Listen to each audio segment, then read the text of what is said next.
A black female pilot prepared to board her assigned flight, credentials in hand, experience unmatched, ready to do what she'd done flawlessly for over a decade. But the moment she stepped to the gate, everything changed. A gate agent dismissed her, passengers stared in disbelief, and a man in first class demanded to see the real pilot. Just 10 minutes later, the truth came out. Not only was she the captain, but the flight that followed would shake the entire airline industry. What happened next shocked everyone and sparked a national conversation about race, professionalism, and who we trust in the skies. Stay with me, this is a story you don't want to miss. Before we dive in, comment below and let us know where in the world you're watching from. And if this story moves you the way it moved us, be sure to subscribe for more powerful stories just like this one. Rain slid down the great glass walls of Atlanta's Hartsfield-Jackson Airport like time itself, steady, indifferent, unbothered by the urgency that buzzed below. Inside Gate C-34, a crowd had gathered, shoulders hunched, ticket stubs in one hand, phones in the other, eyes darting between screens and clocks as though any one of them might release them from the quiet purgatory of delay. Among them stood a woman, tall, composed, unassuming to the inattentive eye. She wore a black raincoat, buttoned to the neck, a leather bag slung across her shoulder. Her name was Maya Jenkins, though no one around her seemed to know or care. That wasn't unusual. What they couldn't see was the uniform folded beneath that coat.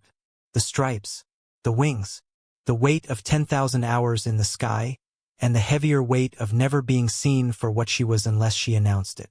She didn't. Not yet. She'd learned the hard way that when a black woman announces herself too early in a room, the silence gets louder, the air thicker. So she waited, patient, practiced, like she had on every tarmac, in every cockpit, in every boardroom where surprise flickered across faces when her title was finally spoken aloud. Captain.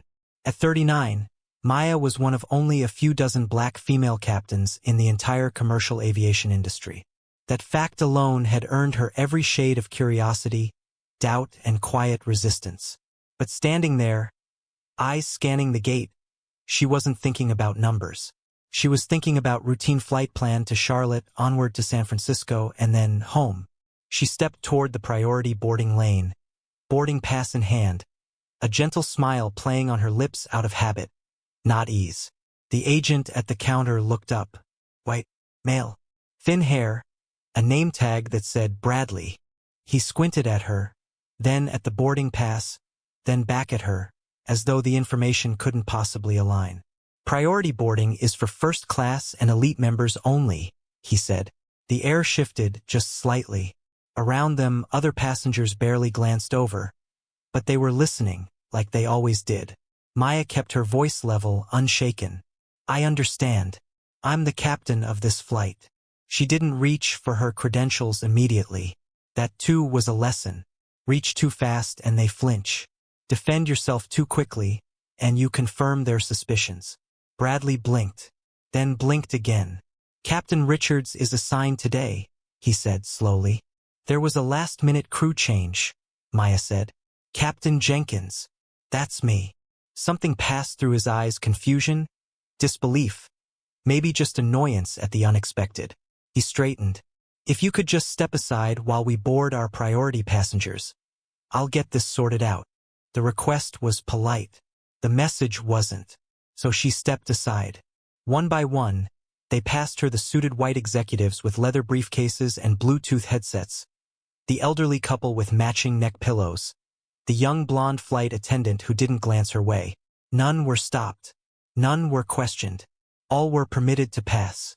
Maya stood still, spine straight, hands loose at her sides. She didn't argue. She didn't protest. She'd learned to pick her battles, and this wasn't a new war. 3 minutes later, her first officer arrived, Trevor Blake, white, fresh-faced, still wearing his full uniform. Bradley greeted him like a long-lost friend. Captain, we're just beginning to board. Trevor paused, looking confused. Actually, I'm the first officer. Our captain is right there. He nodded toward Maya. Bradley's mouth opened, then closed. He turned back to her, his face paling just slightly. Captain Jenkins, he said. My apologies. Please, go right ahead. Maya gave a nod. Not too sharp. Not too soft. She moved past him without comment. Trevor beside her. A quiet sigh behind his eyes. Happened again? He asked as they walked. Like clockwork, she said, still smiling. They stepped into the jet bridge, her heels clicking steady on the metal floor. In the quiet hum of the cockpit, Maya slid into the left seat, her hands moving across the switches and panels with ease. This space didn't question her. It only asked for precision, respect, knowledge, and she had earned all three.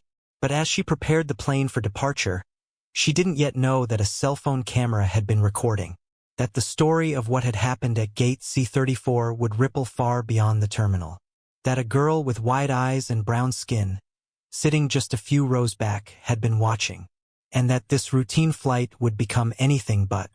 Out in the cabin, the seatbelt signs blinked. Passengers settled in. And Maya Jenkins, Captain Maya Jenkins, stared down the runway and did what she always did. Flew above it all.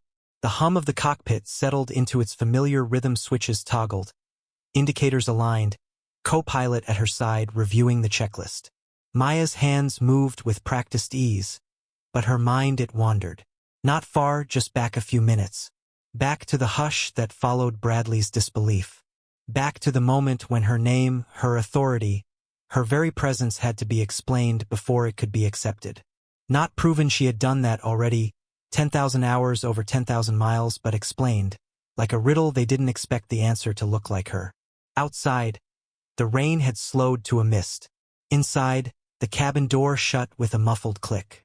She was sealed in with 183 passengers, most of them unaware of the tension that had already wrapped itself around this flight before it ever left the ground. Weather's rough over the Appalachians, Trevor said beside her, glancing at the radar. Might need to reroute south. Maya nodded. Let's adjust the climb path, avoid the chop if we can. Trevor was a good co-pilot. Smart, calm, and most importantly, he never once treated her like a novelty. They had flown together for nearly 3 years. Long enough for him to see the pattern. Long enough to notice when the flight crew greeted her with a double take. When the gate agent asked if she was shadowing someone. When passengers asked to speak to the real pilot. He didn't always know what to say. But he was learning. Silence, too, could be a form of witness. The intercom crackled. Captain, we've got a situation with a passenger in 14C. Came the voice of Caroline, the lead flight attendant. He's questioning your qualifications. Wants to speak with the actual captain. Maya blinked. It wasn't shock. It was weariness. She closed her eyes for half a second, the breath in her chest slow and steady. Stone sober? She asked, already knowing. Far as I can tell, Caroline replied. Just opinionated. Maya stood. I'll handle it. The aisle was tight, the cabin quiet save for the shuffling of carry-ons and the whir of air circulation. As she approached row 14, passengers' eyes tracked her movement. Not with awe. Not yet. Just curiosity. Tension. The subtle lean back of bodies trying not to stare too obviously. He sat in 14C. White, middle-aged, tan laptop open like a shield between himself and the world. He looked up, and for a beat, didn't speak. Good morning, sir, Maya said, her voice level, warm but not indulgent. I understand you had some concerns? He cleared his throat. No offense, he began, which always meant offense was coming. But I travel for work every week. I've never seen a woman flying this route. Let alone, he trailed off. Let alone a black woman pilot. Maya finished for him. The flush in his cheeks gave him away. Embarrassment, not apology.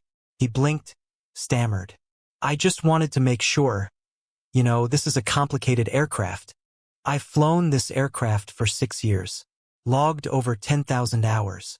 6,000 of those as captain, she replied, her voice calm, her gaze unwavering.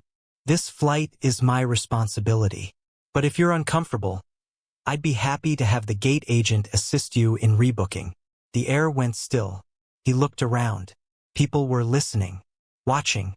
The unspoken trial of the qualified black woman had reached its usual jury. He closed his laptop, coughed. That won't be necessary.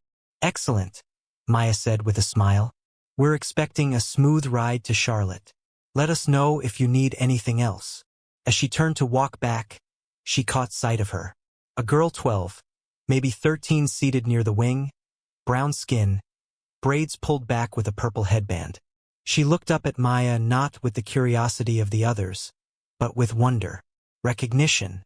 She waved, small, shy. Maya nodded, smiled just for her. A silent exchange. A seed planted. Back in the cockpit, Trevor glanced over. Just another day in paradise? Maya took her seat, her fingers back on the controls, her voice steady. Let's get them to Charlotte. But even as the engines whirred to life and the plane nudged toward the runway, something had shifted. The flight was still routine. The airspace was still charted. But the terrain of dignity, of belonging, it had tilted. And Maya knew, even before the wheels left the ground, that this flight would not end where it began. The aircraft rose into the gray sky like a quiet promise, cutting through the clouds with purpose, authority, and grace. From the ground, it was just another metal bird headed east. But inside the cockpit, Maya Jenkins sat with her spine straight and her eyes steady, the faint reflection of her instruments dancing across the windshield. The sky, unlike people, did not flinch when she took the controls. It did not ask for identification. It did not pause at the color of her hands. It simply required skill, and she had it in spades. Flaps 10, climb power set, Trevor said from beside her, a familiar rhythm between them. Passing 10,000. Maya responded in kind, her voice calm, her fingers light but certain. It was the kind of exchange born from hours in close quarters. A professional dance where the unspoken often carried more than the words. But just as they reached cruise altitude, Maya's phone buzzed against the inside of her flight bag. Unusual. Urgent. She glanced at the screen and read a short message from Caroline. Passenger situation escalating. Might want the captain to weigh in. Her eyes narrowed. She hadn't even unbuckled when Caroline's voice filled the intercom again. More hushed this time, more clipped. Passenger in 14C again. Demanding to speak with someone else. Says he doesn't feel safe. Trevor gave her a sideways look, part concern, part disbelief. Again. Maya's lips tightened. Again. She stood, smoothing the front of her jacket. Not with vanity but preparation. She'd worn this uniform for years, knew its weight, knew it came with the authority to fly a 100-ton machine full of strangers through storm and sky. But some passengers, some minds were more turbulent than weather. When she stepped back into the cabin, the shift was immediate. Heads turned, eyes widened, conversations paused mid-sentence. Not because anything had gone wrong, not because of noise or chaos, but because of the quiet spectacle that her presence always created when she moved through the cabin as the captain. A black woman in charge still, somehow, for some too rare to be routine. She stopped at row 14. The same man, same laptop, same narrowed eyes. Sir, she said, voice low, firm, measured. Is there a problem? He looked up slowly, his face already red with the effort of whatever moral calculus he was doing in his mind. I have concerns. I don't think you should be flying this plane. That's all. Her silence in response was not emptiness, it was a discipline. She stood there long enough for the weight of his words to hang between them like an unanswered question. And then she said softly, I see. And the cabin listened. I'm going to tell you what I tell every passenger on every flight, she continued, her voice steady. This aircraft is maintained to the highest standards in the industry. I have trained longer, flown farther, and worked harder than you will likely ever know to earn the right to be in this seat. If you are uncomfortable, that's something you'll have to reconcile with yourself. You may choose to stay on board, or disembark when we land. But this flight is under my command. The man stared at her, lips parted but no words forming. He had expected resistance, maybe rage, maybe some emotional misstep he could hold against her. What he received was fact, control, authority delivered without apology. And then, from across the aisle, a quiet voice. I think we're lucky to have you, Captain. Maya turned slightly, It was the older woman in 15D, white hair pinned neatly, voice soft but clear as a bell. A few others nodded. A few murmured. A shift not loud, but present. Maya nodded, said nothing more, and returned to the cockpit.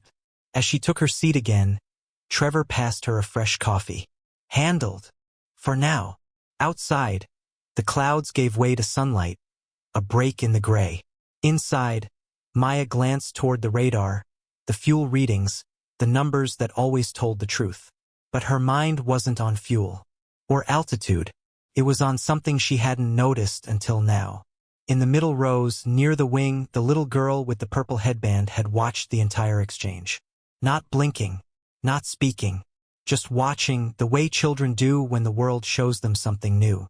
She had seen Maya stand her ground. Not loudly, but without shrinking.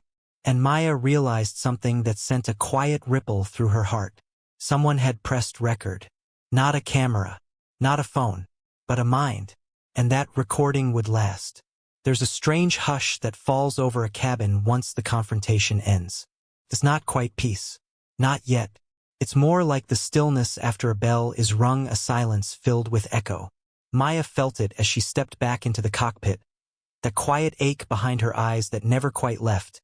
No matter how many years she wore the uniform, no matter how many hours she logged. She sat, fastened her harness, took the controls in her hands as though nothing had happened. But something had. It always did.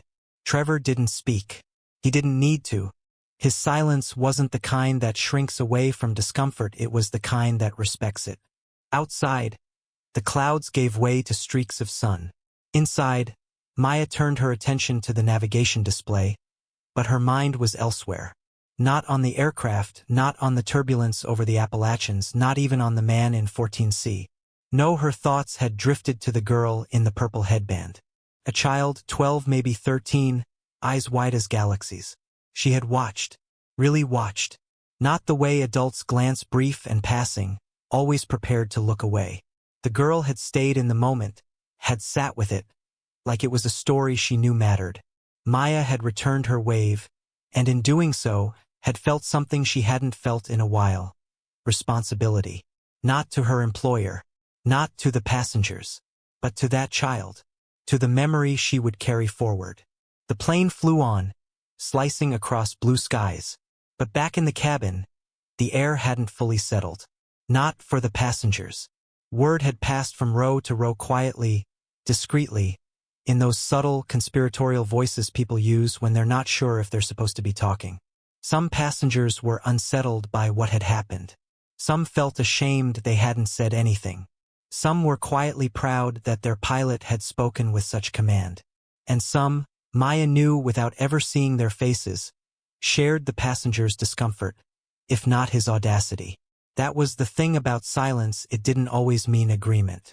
But it didn't mean resistance either. Caroline's voice came through the intercom then, her tone professional, but Maya could hear the tightness behind it. "Captain, we've got a maintenance light flashing. Hydraulic system B." Trevor leaned forward, peering at the panel. "She's right. Pressure's reading low." Maya leaned in, scanned the numbers, made a decision. Call for a ground inspection. Better to delay here than reroute in the air. It wasn't a dramatic failure. Not a crisis. Just a technical hiccup. But it meant something deeper than a 20-minute delay. It meant scrutiny. It meant whispers. It meant the man in 14C, already certain that she didn't belong, would now add this to the pile of reasons in his mind. Confirmation bias with wings. Still, Maya did what she always did. She picked up the intercom, pressed the button, and with a calm, steady voice told the passengers what they needed to hear. "Ladies and gentlemen, we've flagged a minor mechanical issue that needs to be inspected before we depart. We appreciate your patience, and our goal is always your safety. We'll keep you updated." Simple, honest, unapologetic. She put down the mic and exhaled. Not loudly, just enough to steady herself. "Maintenance on the way," Trevor said. "Shouldn't be long." Maya nodded but didn't speak. Her silence, this time, wasn't restraint. It was weight. The weight of knowing that for pilots like her, mistakes didn't just reflect on the person, they reflected on the type. If she lost her temper, she wasn't just Maya Jenkins. She was an angry black woman. If she delayed the flight, she wasn't just a cautious captain. She was unprepared. Affirmative action. A liability in heels. She stared out the cockpit window as the tug vehicles moved in place. This job, for all its beauty, had always been double-edged. The air up here was clean, but the expectations were thick, and she carried every one of them into the sky with her. But then her phone buzzed again. A message from Caroline. Passenger in 14C recorded the earlier confrontation. Videos online. It's spreading. Maya stared at the screen, her heart still, her breath quiet. The moment had escaped her. Left the cabin. Left the aircraft. Flown into the hands of strangers who would dissect her tone, her posture, her restraint. She was no longer a pilot solving a problem. She was a symbol, controversy, a headline. Flyin' while black, she whispered to herself, the words bitter and familiar. Trevor turned toward her. You okay? She didn't look at him. She watched the ground crew outside the window, moving like ants under a magnifying glass. Just another day, she murmured. Only now the whole world's watching. They say you never really know who's watching until your name is echoing in a room you've never entered. By the time Maya's plane lifted from the tarmac, the video had already begun to ripple through the digital fog, quiet at first, like a pebble dropped in still water. A few hundred views, then 1,000, then tens of thousands. It wasn't just passengers murmuring now, it was strangers, millions of them, dissecting a 2-minute clip that didn't even begin to hold the weight of her story. In the cockpit, Maya flew the aircraft with the steady calm she had earned through every lesson, every long hour, every time she'd held her tongue when someone suggested she was lost near the gate or asked if she was in training. She didn't think about the video as she navigated the flight path. Not out loud, but the tension had begun to coil under her ribs.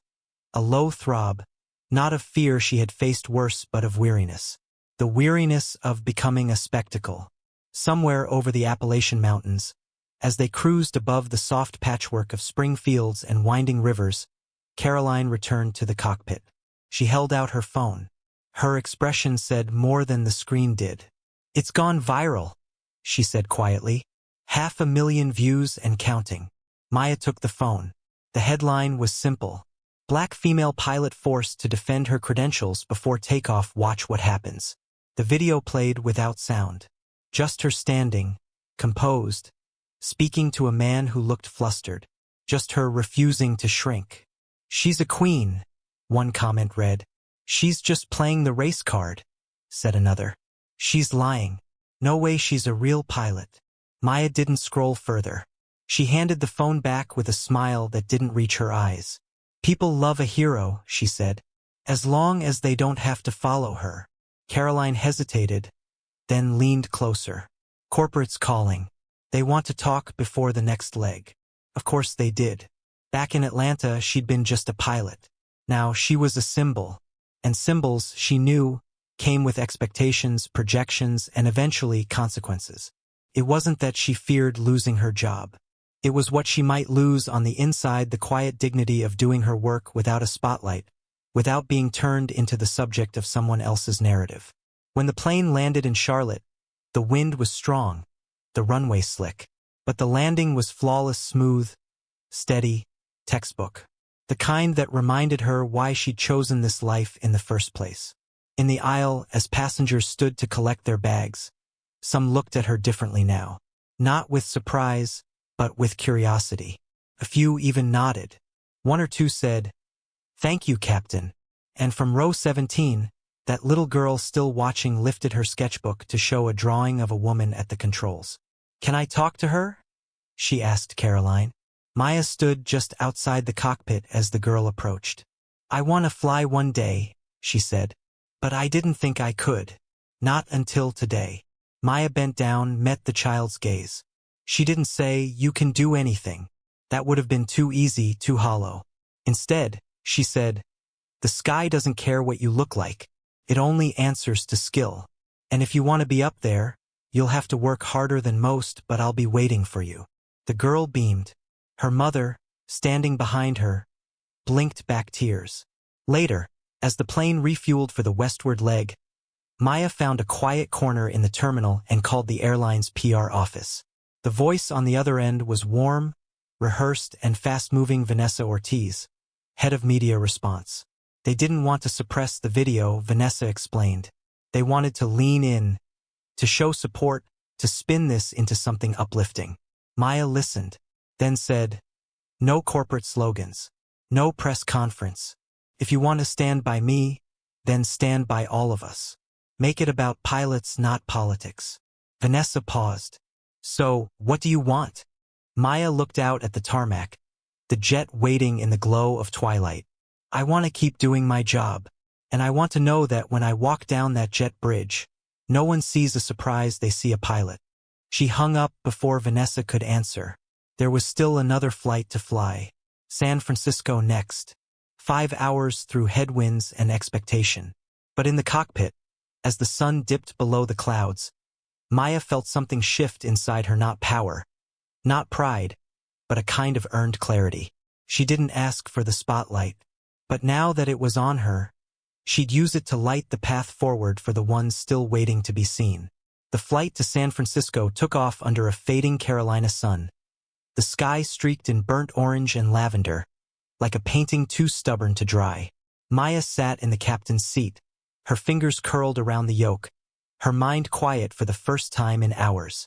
The click of switches, the murmur of Trevor beside her, the soft whir of systems humming to life, all of it familiar, anchoring, real. Up here, above the fray, above the comment threads and hashtags and headlines, the truth was simpler. The aircraft didn't care about race or gender. It responded only to knowledge, precision, discipline. The sky didn't know what you looked like, but the world below never stopped reminding you. Somewhere over Kansas, Caroline reappeared, her expression tight. "Captain," she said carefully, "we have a situation." Those 4 words, Maya thought, had become a kind of code in her life, not always about engines or weather or delays, but about people who hadn't yet learned how to share space with a woman like her. Maya turned in her seat. "What kind of situation?" Caroline hesitated. 14C again. Took her a second. Then she understood. Him. The same man from Atlanta, the one who had questioned her at the gate, who doubted her before she ever touched the controls, was now on board again, connecting flights. Same itinerary, same wary gaze. Caroline lowered her voice. Several passengers recognized him from the video. There's tension. Maya didn't sigh, didn't flinch. She simply unfastened her harness. "I'll speak with him." Trevor looked over. "Maya," he said gently, "you sure that's a good idea? Might be better to let it cool." But Maya shook her head. "No, that's not leadership." She moved through the cabin with quiet authority. Some passengers looked up. Some whispered. And then she stopped beside him. 14C. Aisle seat. Laptop out again. Hands frozen mid-keystroke. This time, though, he didn't look so certain. "Mr. Powell," she said calmly, "we're flying together again." He gave a tight nod. "So it seems." Maya lowered her voice, enough so that only those closest could hear. "I came to say this directly. Whatever happened in Atlanta, I want to ensure that you and everyone else on this aircraft feels safe and confident in their flight crew. If you have concerns about my qualifications, now's the time to raise them. I'd rather address them directly than let discomfort grow into distraction." He stared at her, as if unsure what game she was playing. But there was no game, just truth. "I just want a safe flight," he muttered. Maya smiled, not smug, not performative, just professional. "That makes 2 of us." She returned to the cockpit as calmly as she had left it, though her pulse had quickened just slightly. She hadn't shamed him. She hadn't performed for the cabin. She had done what leaders do. She named the tension and refused to be cornered by it. Back at cruising altitude, Caroline returned once more, this time with a tablet. "The airline released a statement," she said, handing it over. "Supporting you. No PR fluff. It's actually good." Maya read it slowly, line by line. "Meridian Airlines affirms that every pilot in our cockpit has met or exceeded FAA standards. We do not tolerate any questioning of our flight crew's qualifications based on race or gender. We stand behind Captain Jenkins and all our flight professionals who earn their positions through skill and excellence. She handed the tablet back. Better than I expected. Caroline smiled. Well, there's more. Elise Hammond's on board. Maya turned her head. The CEO? 2A. Caroline confirmed. Apparently, she rerouted to be on this flight. She'd like to speak with you when we land. Maya said nothing. Not out loud. But inside her, a quiet door opened. By the time they touched down in San Francisco, perfect crosswind landing. Soft as silk, the cabin applauded. Not for the landing. For the pilot. For the woman who had become a symbol of grace under fire. Maya didn't bow. She didn't wave. She simply did her job. Later, in the jet bridge, Elise Hammond was waiting. Tall, composed, elegant, she extended a hand. I've seen the video, she said. And I've seen what you did with it. I'd like to talk about the future, yours and this company's. They walked together, not captain and CEO, but woman to woman. Elise spoke of mentorship, of visibility, of change that moved from policy to culture. She offered Maya a new role, still a pilot, yes, but also a leader of a diversity initiative that would reach flight schools, training programs, the next generation. I'm not looking for a poster child, Elise said. I'm asking you to help redesign the path. Maya was quiet. She wasn't used to being asked. Not like this. I'll think about it, she said at last. But if I do it, we do it for real. No token gestures. No window dressing. Elise nodded. I wouldn't ask you for anything less. Maya returned to her hotel that night with a mind full of questions. She didn't sleep easily. But sometime before dawn, she remembered the girl with the purple headband and the drawing clutched in her small hands. And she knew. The sky wasn't the only thing she was meant to navigate. The city of San Francisco lay beneath a blanket of coastal fog as Maya stepped out into the morning air. Her uniform sharp, her gait deliberate. Sleep had come in fragments, brief islands of quiet in a restless sea, but she was no stranger to that. Fatigue was part of the uniform too. What stayed with her more than the weight in her eyes was the voice of her grandfather from years ago, a Tuskegee airman who'd once told her, "Flying's the easy part, baby girl. It's staying level when people try to tilt your world, that's the real flight." Today, she felt the tilt more than ever. By midday, she sat in the modest, glass-walled conference room of a downtown building that housed Meridian's regional offices. Across from her sat Chief Pilot Marcus Daniels, a man whose face bore the solemn lines of someone who had seen too much bureaucracy and too few breakthroughs. His voice was crisp but not unkind when he spoke. "Captain Jenkins, thanks for coming in. There's been a development." She had heard those words before. They rarely meant anything good. Daniels gestured for her to sit, and moments later, another man entered the room. Captain David Richards.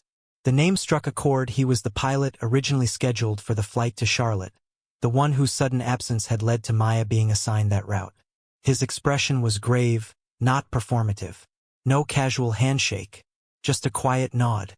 "I asked to be replaced," Richards admitted, not hiding behind excuses.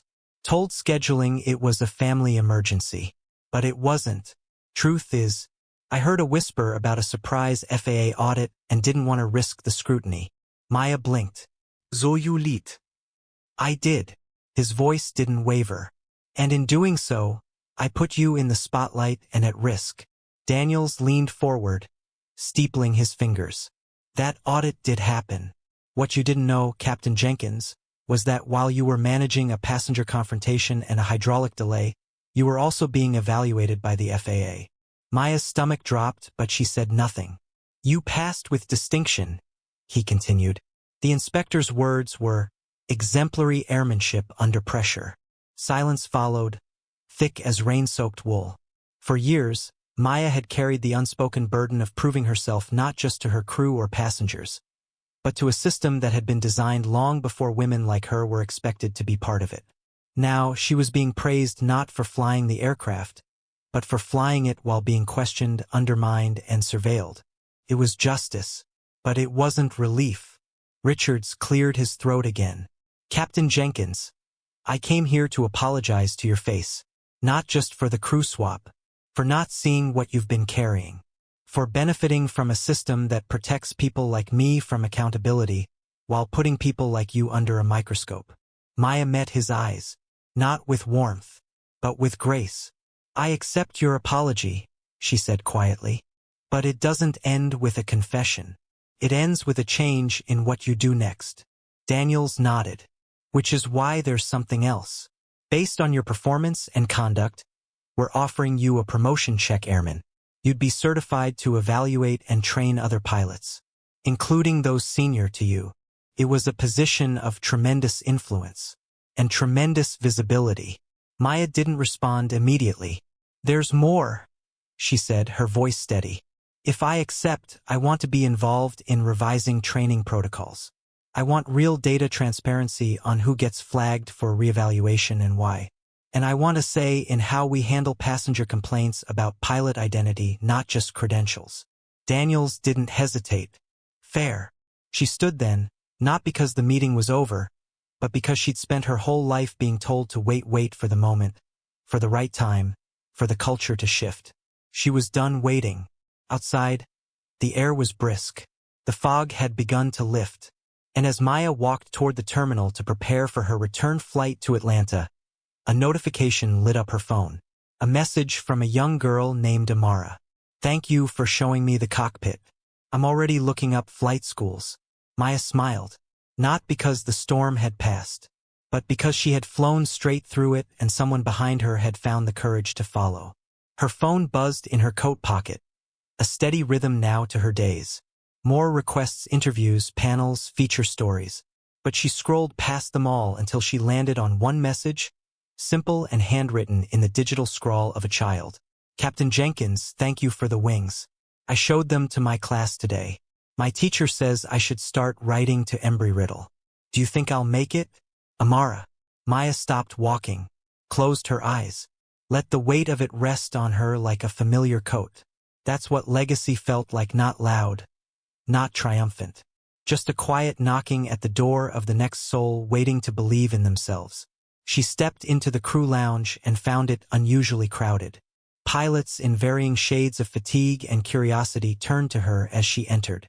And then Captain Wilson, veteran, white, a man who had once signed off on her simulator check ride without meeting her eyes, stood up. Captain Jenkins, he said, voice rough with use. I owe you an apology. There was a stillness, a pause in breath. He continued. When you were coming up, I thought you were trying too hard, too careful, too rehearsed, triple-checking procedures that didn't need checking. I thought it was nerves. I didn't see then that it was armor. Maya didn't move, but something softened behind her eyes. I saw the video, he said, and for the first time I realized I've never had to fly like you fly, with all that extra weight. I'm sorry for not seeing it sooner. Around him, other pilots nodded, some shifting, some uncomfortable. But it wasn't about absolution. It was about acknowledgement. Maya stepped forward, her voice low but resonant. I don't need apologies. I need participation. You want to help? Then help reshape what's broken. Don't clap for me when I land. Speak up when someone like me is told we don't belong before we take off. The silence that followed wasn't heavy, it was sacred. That afternoon, Maya stood on the tarmac beside her aircraft, eyes fixed on the runway that stretched long and narrow into the horizon. It reminded her of the first time she'd soloed, her hands trembling on the throttle, her heart pounding like a drumbeat meant for a war march.